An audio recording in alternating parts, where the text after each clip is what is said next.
Hello दोस्तों, स्वागत है आज के मेरी इस वीडियो में। आज मैं लेकर आ गया हूँ महत्वपूर्ण बहुविकल्पी प्रश्न कक्षा 12 विषय विज्ञान भौतिक विज्ञान का। और यहाँ पर मैं बहुत ही इम्पॉर्टेंट क्वेश्चंस को लेकर आया हूँ जो बहुविकल्पी हैं। आपके पिछले प्रीवियस ईयर क्वेश्चन में यानी कि 2023 के क्वेश्चन पेपर में से ये क्वेश्चन मैंने निकाला है और वो बहुत ही इम्पॉर्टेंट क्वेश्चन है। ये सभी पिछले साल पूछे गए हैं, इसलिए इस बार पूछे जाने की आपके अर्धवार्षिक परीक्षा और प्री बोर्ड में और साथ ही साथ बोर्ड के लिए भी बहुत इम्पॉर्टेंट ये क्वेश्चन माने जाएंगे, क्योंकि ये पिछले साल आ चुके हैं तो बहुत ही इम्पॉर्टेंट है, इसलिए इनको तैयार करना बहुत ही ज़रूरी है। तो आज मैं इन सभी का उत्तर और साथ ही साथ इन सभी कौन कौन से इम्पॉर्टेंट क्वेश्चन है वो मैं दिखाने वाला हूं। तो अगर आप चैनल पे पहली बार आए हैं तो चैनल को सब्सक्राइब कर लीजिए और वीडियो को भी लाइक कर दीजिए। अब हम शुरू करते हैं पहला क्वेश्चन। यहाँ सबसे पहला क्वेश्चन पूछा गया है, चांदी का परावैद्युतांक के होता है। आपको बताना है कि चांदी का जो परावैद्युतांक होता है वो कितना होता है। तो चांदी क्या सभी जो आपकी धातुएं होती हैं उनका परावैद्युतांक इन्फिनाइट होता है, यानी अनंत होता है। तो इस तरीके से आपका ये चौथा वाला इसका राइट आंसर हो जाता है। फिर अगले क्वेश्चन की तरफ हम बढ़ते हैं। तो पतले प्रिज्म के पदार्थ का अपवर्तनांक क्या होगा यदि उसके अपवर्तन कोण तथा विचलन कोण का मान समान हो। यानी कि यहाँ पर पूछा गया है पतला प्रिज्म कोई है, उसके पदार्थ का अपवर्तनांक क्या होगा यदि उसका अपवर्तन कोण और विचलन कोण दोनों समान हो। तो यहाँ पर मैं सॉल्व करके इसको लाया हूँ कि अल्पतम विचलन कोण जो होता है वो बराबर होता है μ-1 और गुणे में आपका ये आपका हो जाता है अपवर्तन कोण। तो यहाँ पर बराबर ये आप जब ये दोनों बराबर होंगे यानी कि SM और A, यानी यहाँ पूछा गया ना अपवर्तन कोण और विचलन कोण समान हो, तो अगर ये दोनों बराबर होंगे तो उसको बटे में भेजेंगे तो यहाँ पर 1 बच जाएगा, 1 हो जाएगा। तो μ-1 बराबर में 1 और इस -1 को इधर भेज देंगे तो म्यू बराबर 2 आ जाएगा। यानी कि म्यू बराबर में 2 पर आपका ये विचलन कोण और अपवर्तन कोण समान होगा। तो इसलिए इसका राइट आंसर ये हो जाता है 2। फिर आपका अगला क्वेश्चन यहाँ पर दिया गया है, निम्नलिखित में से कौन सा मूल कण नहीं है।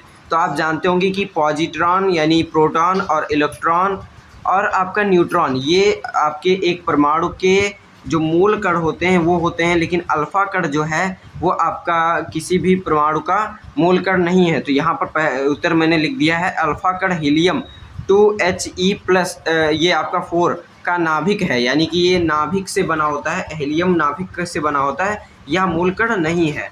तो इसका राइट आंसर ये हो जाता है तीसरा नंबर। फिर आपका अगला क्वेश्चन है, समीकरण E=PC जहाँ E, P तथा C क्रमशः ऊर्जा, संवेग एवं प्रकाश की चाल को प्रदर्शित करते हैं, लागू होता है। तो किसके लिए लागू होता है, यहाँ पर क्वेश्चन मैंने टिक कर दिया है, फोटॉन के लिए परंतु इलेक्ट्रॉन के लिए नहीं। ये आपका लागू होता है समीकरण किसके लिए, फोटॉन के लिए, लेकिन इलेक्ट्रॉन के लिए ये लागू नहीं होता। ये इसका राइट विकल्प हो जाता है। फिर अब हम बढ़ते हैं अपने अगले क्वेश्चन की तरफ। यहाँ पूछा गया है, जैसे ही एक धातु एवं अर्धचालक के ताप में वृद्धि की जाती है तो उसमें क्या होता है। तो यहाँ पर विकल्प दिए गए हैं, दोनों की चालकता बढ़ जाती है या दोनों की चालकता घट जाती है, और इधर विकल्प और भी दिए गए हैं। तो अगर मैं पहले बता देना चाहता हूँ, अगर किसी भी अर्धचालक या फिर धातु को जब हम ताप में वृद्धि करते हैं तो धातु का जो आपकी चालकता होती है वो घट जाती है और अर्धचालक की चालकता बढ़ जाती है। यही इसका राइट विकल्प हो जाता है जो इधर मैंने लिखा हुआ है। तो यहाँ पर आपका राइट विकल्प लिखा गया है, धातु की चालकता बढ़ जाती है, तो ये गलत हो जाएगा, धातु की चालकता घट जाती है और अर्धचालक की घट जाती है, यानी कि बढ़ जाती है। अर्धचालक की चालकता बढ़ जाएगी और धातु की घट जाएगी। तो इस तरीके से ये इसका राइट आंसर रहता है। फिर अगला क्वेश्चन यहाँ पर पूछा गया है, अमीटर का नेट प्रतिरोध कम होना चाहिए जिससे। अमीटर जो होता है उसका नेट प्रतिरोध कम क्यों होना चाहिए, यहाँ पर ये पूछा गया है। तो यह मानी जाने वाली धारा में जो मानी जाने वाली धारा है उसके प्रेक्षणीय परिवर्तन नहीं करता है। अगर प्रतिरोध अधिक होगा तो प्रेक्षणीय परिवर्तन हो जाएगा, जो हम प्रैक्टिकल करेंगे उसमें परिवर्तन ज़्यादा आ जाएगा। तो अमीटर में प्रतिरोध कम होना चाहिए क्योंकि प्रेक्षणीय मान परिवर्तन नहीं होना चाहिए।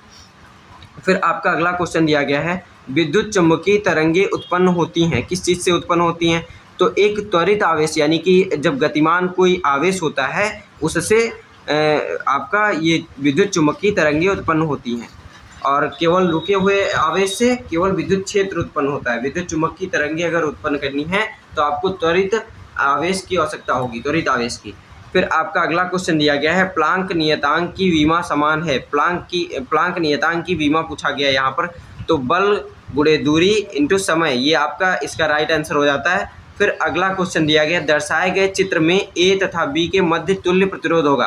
तो यहाँ पर आपको ए और बी दिया गया है पॉइंट, इसके बीच में आपको तुल्य प्रतिरोध बताना है। यहाँ पर 10 ओम का प्रतिरोध जुड़ा है, 10 ओम का यहाँ पर प्रतिरोध जुड़ा है, और ये चीज़ जो जुड़ी है इसको हम बोलते हैं डायोड।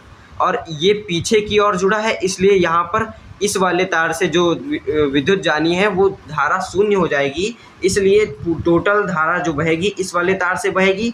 तो इसका सही आंसर हो जाएगा 10 ओम, यानी कि जितना प्रतिरोध लगना है केवल इस वाले तार का लगेगा और यहाँ से धारा प्रवाहित नहीं होगी, यानी शून्य प्रवाह होगा, इसलिए यहाँ का आपका 10 ओम इसका राइट विकल्प हो जाता है।